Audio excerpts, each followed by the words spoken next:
que ha sido y que es de nuestro patrimonio. La idea de patrimonio ha dado lugar a muchas interpretaciones, algunas de ellas basadas en un reduccionismo limitado a los bienes histórico-artísticos, pero patrimonio es mucho más. Es el legado que nos ha ido dejando las generaciones precedentes desde época inmemorial, tanto material como inmaterial, que va desde grandes obras y monumentos a todo un conjunto de saberes que permiten vivir y convivir. Por nuestra comarca, a pesar de ser una tierra pobre, pasaron muchos pueblos y culturas, celtíberos, romanos, visigodos, árabes, judíos, muchas veces confrontando entre sí por ideas, religiones, ambiciones territoriales e intereses materiales. Su presencia nos ha dejado huella en yacimientos arqueológicos, en la arquitectura, pintura y escultura, en el paisaje, en los topónimos y sobre todo en unos saberes y unas tradiciones objeto de estudio de historiadores y antropólogos. De la más remota antigüedad proceden los yacimientos pertenecientes a la cultura del Hierro I, que Blas Tarracén atribuye a la tribu céltica de los Pelendones, como el Castillejo de Taniñe y al recién descubierto de Oncala. De época celtibérica se conoce una densa red de poblados distribuidos por la comarca que tenía como centro neurálgico el oppidum de los Casares. Unos poblados que se dieron a conocer a partir de las investigaciones de diferentes historiadores y arqueólogos y de los que sabemos más y mejor desde el inicio de las excavaciones que vienen realizándose en el yacimiento de los Casares. De época romana no hay restos significativos, pero en cambio son muy numerosos y relevantes las inscripciones, la mayoría funerarias y también votivas. Están realizadas en talleres locales de grafía rural, donde se repite simular iconografía, contornos de cabezas humanas, toros, ciervos, caballos, y cuya onomástica, gran parte con nombres vascos, guarda una gran relación con las tierras del Ebro y de Navarra. De época medieval son las primitivas iglesias románicas. De estas nos queda la portada de la primitiva iglesia de San Martín y sillares aislados de San Miguel. Más doloroso ha sido el destino del monasterio, quizás templario, de San Pedro el Viejo, expoliado, abandonado y en este momento una ruina en manos de particulares por mor de la desidia de quienes tenían el deber de haberlo preservado. Con cierto parentesco estilístico con San Pedro el Viejo, aunque algo posteriores, son también la iglesia Castillo de Bea y la de Rabanera en la Ventosa. La arquitectura militar y defensiva de la villa no ha tenido mejor destino. El castillo de los Manrique ha sufrido un expolio sistemático hasta quedar reducido a un muro y dos torreones, y de las 5 puertas de la muralla solo perviven San Miguel, los judíos y la nava. De sus 4 parroquias, la de San Martín tiene el interés de mantener los estilos artísticos correspondientes a sus 3 etapas constructivas: románico en la primitiva portada, gótico en la cabecera y barroco en el resto de las naves. La parroquia de la Peña se derrumbó en los años 30 y de ella solo se conserva en la posterior reedificación la antigua portada y algunos de sus retablos. De la de San Juan solo permanece el nombre y el espacio donde se ubicó, y San Miguel, desprovista años ha de su techumbre, mantiene en pie la torre, columnas, muros, nervaduras y alguna bóveda que resiste todavía el azote de la intemperie. El arte sacro también ha padecido.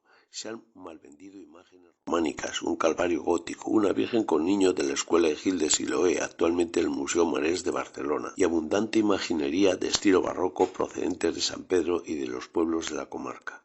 No obstante, hay que reconocer el mérito de los curas actuales por haber inventariado, conservado y restaurado la imaginería y los lienzos y cobres de arte barroco que embellecen la iglesia de la villa. Lamentable ha sido la destrucción de la casa de juntas de Villa y Tierra para ser sustituida por un edificio que tanto desentona y dice muy poco de los arquitectos que lo diseñaron, por la falta de respeto y sentido del decoro con el entorno, y pudiendo haber sido deliberadamente conservado y ampliado para responder a sus actuales funciones. San Pedro y su comarca todavía conservan algunas de sus casonas dieciochescas de la época dorada de la Mesta, Pertenecían a familias de noblecidos hidalgos propietarios de grandes rebaños que pastaban en Andalucía y Extremadura, con blasones en sus fachadas, de los Cuesta en Palacio, Jiménez Barrio en Oncala, Hidalgo y Bretón en San Pedro. Otras, por el contrario, fueron desgraciadamente destruidas en la Guerra de Independencia, como la de los Gante.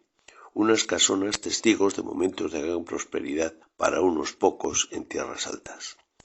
Gran importancia tienen sus museos, en especial el de tapices de Oncala, sin duda la mayor joya de tierras altas, con telas basadas en cartones de Pedro Pablo Rubens, un encargo que en su momento hizo Isabel Clara Eugenia, reina gobernadora de los Países Bajos, y que a finales del siglo XVIII fue donado a la iglesia de Oncala por Francisco Jiménez del Río, arzobispo de Valencia. Digno de ver también en la misma localidad es el Museo Pastoril, donde se nos describe cómo era la vida de los pastores trashumantes. De sumo interés es el de las fiestas de San Pedro, en la Fundación del Rincón Subirán, detallando los pormenores de estas fiestas de interés turístico nacional. Y, por supuesto, el Museo Etnográfico de Sarnao, que nos muestra cómo era la vida en las aldeas antes de la despoblación. De la documentación escrita casi nada queda, excepto una copia del catastro de Ensenada y algún documento del siglo XIX, aunque cabe elogiar la copia de documentos hoy perdidos realizada por un cura de Navavellida y el maestro de Matasajún, don Saturio Barrero. Otra parte importante del patrimonio la constituyen la red de molinos harineros que jalonaban el curso del río Linares hasta el límite con La Rioja, la minicentral eléctrica de San Pedro y el molino de aceite de Villarijo, algunos de los cuales bien merecerían una rehabilitación. A todo esto habría que sumar casetas distribuidas por el campo que servirían de refugio a los pastores.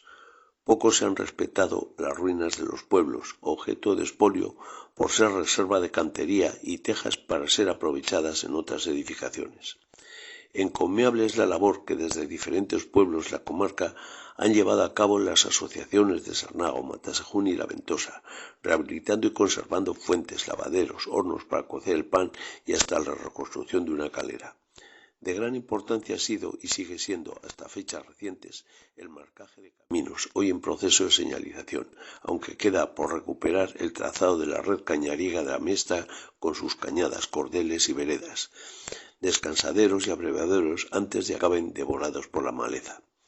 Otra parte de este patrimonio lo conforman los múltiples oficios, hoy en desuso, como el buen hacer de los empedradores, cesteros, herreros y otras tareas domésticas como cardado, hilado y tejido de la lana, así como el relacionado con la transformación de los productos de la matanza, elaboración de jabón, etc. Patrimonio son sin duda los topónimos que se están olvidando, con los que se asignan las zonas que permiten ubicar edificios, fincas, huertos, majadas, barrios, plazas. Pero si de un patrimonio inmaterial cabe hablar, por su especial relevancia, es el de las fiestas y tradiciones, que la Sierra ha sabido cuidar con esmero y hasta recuperar en algunos de los pueblos, Móndidas, Mayos y el excepcional Paso del Fuego.